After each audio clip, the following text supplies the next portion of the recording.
김민하 기자 어서 오세요. 안녕하세요. 오늘 주제는 터지면 다 죽는다입니다. 어제 SBS가 옵티머스 자산운용이 내부용으로 작성한 문건 내용을 이제 공개를 했는데요. 예. 이 문건에 청와대와 여당 및 정부 관계자 한 20여 명의 이름이 나온다라는 내용입니다. 그리고 이 보도를 보면은 옵티머스 자산운용의 김재현 대표가 이 문건이 터지면 다 죽는다 이렇게 얘기를 했다. 이 내용도 포함이 되어 있는데요. 여기에 또 오늘 라임 자산운용의 핵심 관계자로 알려진 김봉현 전 스타모빌리티 회장이 강기정 전 청와대 정무수석에게 금품을 전달하려고 했다. 이래서 증언도 법정에서 나왔다고 하고 해서 이 사모펀드 관련 사건들이 이 게이트로 비화되는 거냐 여기에 대한 관심들이 지금 집중되고 있습니다. 어제 보도된 그 문건 구체적으로 뭐가 적혀 있다는 겁니까? 이 옵티머스 자산운용의 사내 이사로 펀드 사기 혐의 공범으로 재판을 받고 있는 윤모 변호사라는 인물이 있는데요. 이 사람이 옵티머스의 김재현 대표로부터 받았다고 하면서 검찰에 제출한 이 문건입니다. 그래서 예. 제목이 펀드 하자 치유 관련 이렇게 돼 있고 A4 한 6장짜리 문건이라고 하고요. 지난 5월 10일 날 작성된 것이라고 하는데 이 문건은 펀드 부실이 일어난 원인 그리고 경과 그리고 향후 계획 이렇게 세 단락으로 정리가 되어 있다고 합니다. 아시다시피 이제 옵티머스 사건이라고 하면 투자자들의 돈을 다 모아서 그것을 일반적인 어떤 펀드 투자나 이런 거를 한 게 아니라 굉장히 엄한 데 다 투자를 하는 형식으로 해서 사실상 돈을 빼돌려서 자기들끼리 나눠 가진 사건이거든요. 예. 그렇게 되니까 이 투자한 사람들이 돈을 돌려달라고 하니까 그 돌려줄 돈이 없으니까 이제 문제가 된 그런 사건인데 그래요. 이 5월 10일이라고 하면 금감원이 그거에 대해서 이제 조사를 하던 그 과정이었습니다. 그래서 그거에 대한 어떤 문건을 쓴 것인데 그래서 이 금감원 검사 과정에서 최근에 이제 라임 사태 이런 것들 때문에 지금 상당히 화제가 되어 있는 이런 사모펀드 문제가 있기 때문에 옵티머스 부실 문제 이게 다시 이슈가 될 가능성이 있고 그렇게 될 경우에는 이건 이제 게이트 사건화 될 수가 있어서 우려가 되는 뭐 그런 내용이다라는 게 보도 내용이었습니다. 우리가 게이트라고 이름 붙이려면 권력형 비리를 부르는 거잖아요. 그렇습니다. 이 문건에 그러니까 청와대 여당 정부 관계자 이름이 나온다는 게 바로 그런 겁니까? 그렇습니다. 이게 사실 가장 문제적인 부분이다라고 볼 수가 있겠는데요. 2012년 19대 총선에 민주당 후보로 출마했던 이혁진 전 옵티머스 대표와의 문제를 해결하는 과정에서 도움을 줬던 정부 및 여당 관계자들이 프로젝트 수익자 일부로 참여돼 있고 어허. 펀드 설정 및 과정에 관여되어 있다 보니 권력형 비리로 호도될 우려가 있다.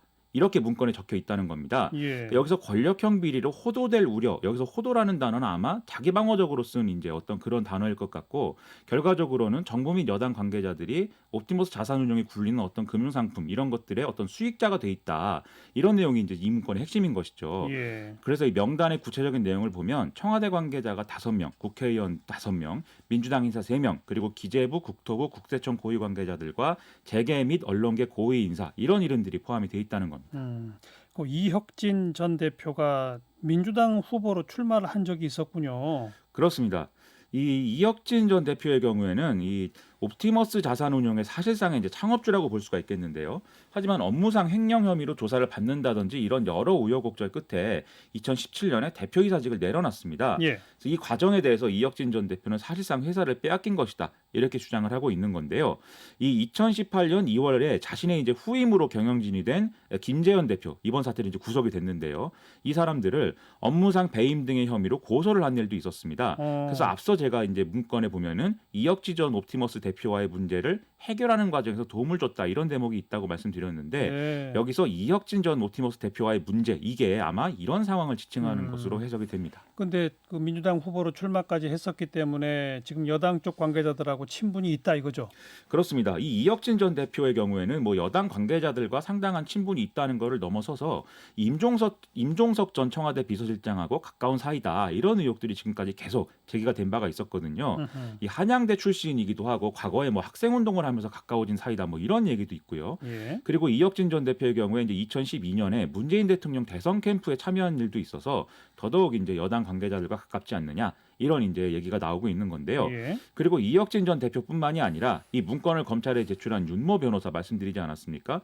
이 윤모 변호사인 배우자가 이제 이모 변호사인데 이 이모 변호사는 또 이 청와대 민정비서관실의 행정관 출신입니다. 그래서 이런 정황들을 문건 내용하고 연결해서 생각을 해보면 결국 옵티머스 자산운용의 전현직 임원들 간의 분쟁이 이제 있었던 것이죠. 그렇고. 근데 이 과정에서 옵티머스 자산운용의 현재의 대표, 이 김재현 대표 측이 이 분쟁을 해결하기 위해서 이 자기가 친분이 있는 여당 및 정부 인사들을 동원하려고 한 것이고 이 사람들을 활용을 해서 이 분쟁의 상대방인 이혁진 전 대표를 설득했거나 또는 회유한 거 아닌가 이런 좀 의심이 드는 그런 맥락의 내용들이 문건에 적혀 있는 것입니다. 예. 그리고 이런 상황에 정부 여당 관계자들이 이 옵티머스 자산운용의 어떤 프로젝트의 수익자가 돼 있다라고 한다라면 여기와 관련돼서 일종의 대가 관계가 성립하는 거 아닌가 이런 의심까지도 해볼 수 있는 이런 내용의 문건인 겁니다. 문건 작성의 배경은요?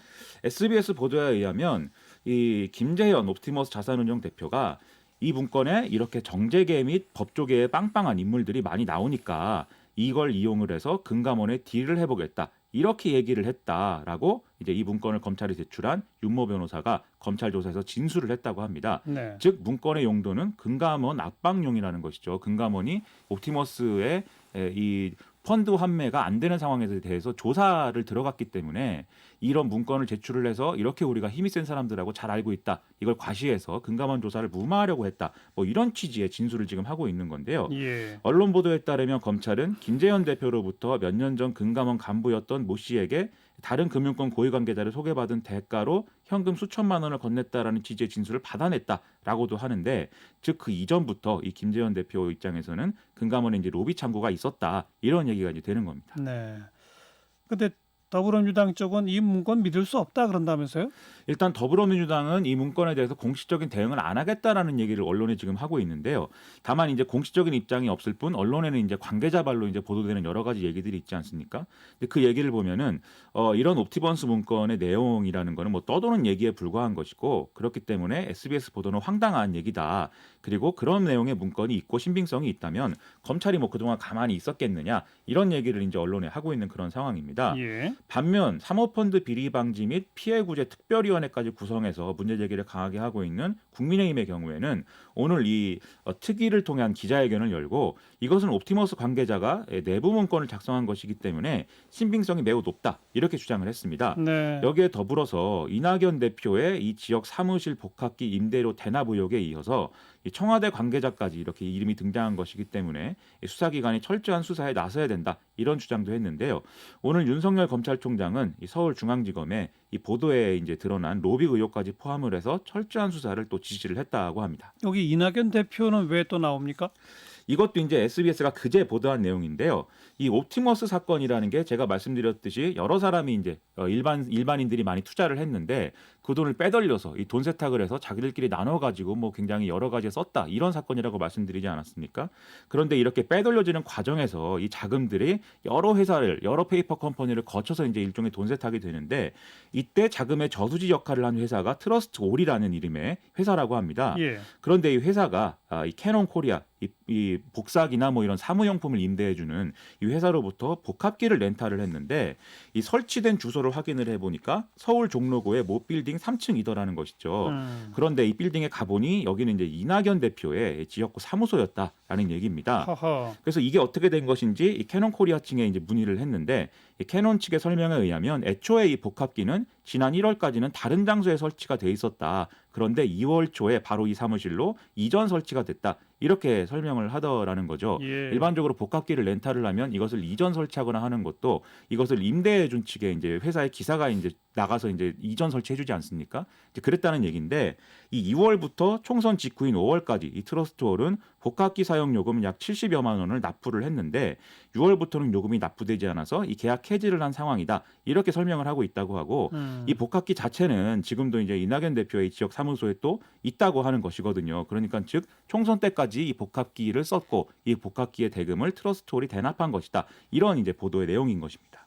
거기에 대해서 이낙연 대표 쪽은 뭐라고 합니까? 한마디로 요약하면 이런 의혹은 이제 사실 무근이다. 이렇게 얘기를 하고 있는 건데요.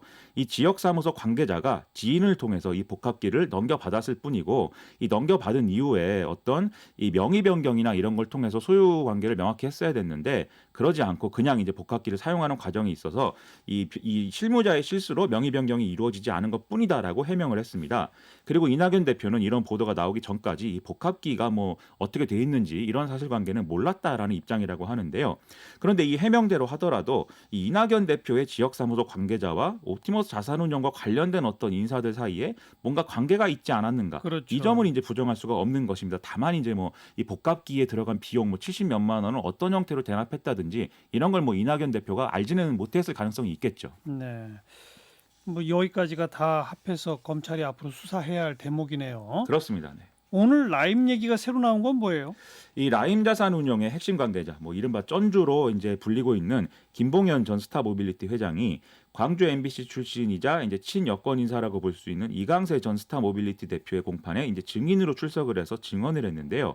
강기정 전 수석에게 전달할 목적으로 5만 원짜리 현금 다발 5천만 원이 담긴 쇼핑백을 이 이강세 씨에게 전달했다. 이렇게 증언을 한 것입니다. 네. 그리고 김봉현 씨는 이 이강세 씨에게 이렇게 돈을 전달한 이후에 다시 이강세 씨를 만났는데 이때 이강세 씨가 강기정 수석이 김상조 정책실장에게 전화를 해서 이 라임 측이 억울한 게 많은 것 같다. 억울한 면이 좀 많다. 이렇게 강하게 또 얘기를 해줬다. 이렇게도 주장을 했다는 거거든요. 예. 그리고 이 김봉현 씨는 또 이 라임 사태 무마를 위해서 열린우리당 부대변인 출신인 김모 씨를 통해서 뭐 국회의원 사무실에 찾아간 적도 있고 그리고 이 국회의원이 금감원에 직접 전화를 해서 이 라임 측의 입장을 대변해줬다. 이런 주장도 오늘 공판에서 했다고 합니다. 하지만 이 이강세 씨는 김봉현 씨로부터 돈을 받은 바 없고 이 라임 사태 해결을 위해서 청와대 수석을 만난 것뿐이지 그 이상의 의미는 없다라고 계속 공판에서 주장을 하고 있는 상황입니다. 네. 거기 또 더불어민주당 의원도 하나 거론된다고요? 그렇습니다. 기동민 의원인데요. 이 기동민 의원은 방금 말씀드린 이 김봉현 전 회장으로부터 고급 양복하고 현금 수천만 원을 받았다라는 의혹을 사고 있는데 일단 이 라임 사태와 어떤 관계도 없고 정치 자금을 받은 사실도 없다라는 게 기동민 의원의 입장입니다. 다만 양복과 관련해서는 뭐 양복을 받은 사실까지는 인정을 하고 있는데 이게 어떤 대가성이 있다거나 이런 것도 아니라고 지금 주장을 하고 있는 그런 상황인데요. 어쨌든 검찰은 이런 의혹들을 확인을 하기 위해서 더불어민주당 기동민 의원 그리고 같은 당의 비례대표 현직 의원 1명 그리고 전직 의원 1명 등에 대해서 소환 통보를 했고 이게 아마 소환 일정 등을 조율하는 그런 과정으로 지금 알려져 있습니다. 그리고 오늘 나온 얘기 중에 김봉현 전 회장이 기동민 의원 등과 함께 2015년에 필리핀 리조트에 이제 여행을 갔는데 이 비용도 지불을 했다 이렇게 또 주장을 하고 있다는 내용이 보도가 됐거든요. 예. 그래서 아마 이 기동민 의원이 관련해서는 검찰이 아마 이 대목도 지금 수사를 하겠다라는 입장인 걸로 이제 예상이 됩니다. 이 라임 자산운용 또 옵티머스 다 어제 오늘 얘기가 아니라 문제제기 시작된 건 꽤 오래됐는데 그렇습니다. 이게 정말 대형 게이트가 될지 어떨지 좀 더 지켜봐야 되겠네요. 그러니까 이것과 관련해서 계속 야당이 주장하는 것은 그동안 여당이 검찰개혁이라든지 이런 것들을 추진해오는 과정에서 그러니까요. 증권범죄수사단이나 이런 것들을 다 해체해버렸는데 이게 이런 걸 덮기 위해서 한 거 아니냐 이런 의혹까지 지금 제기를 하고 있는 거거든요. 예. 그래서 이런 의혹이 계속 시간을 끌어봐야 뭐 좋을 게 없는 상황이기 때문에 검찰이 여러 가지 부담이 있겠지만 이 수사는 빨리 진행을 하고 빨리 결론을 좀 내려야 될 것 같습니다. 그래야죠. 김민아 기자 수고하셨어요. 고맙습니다.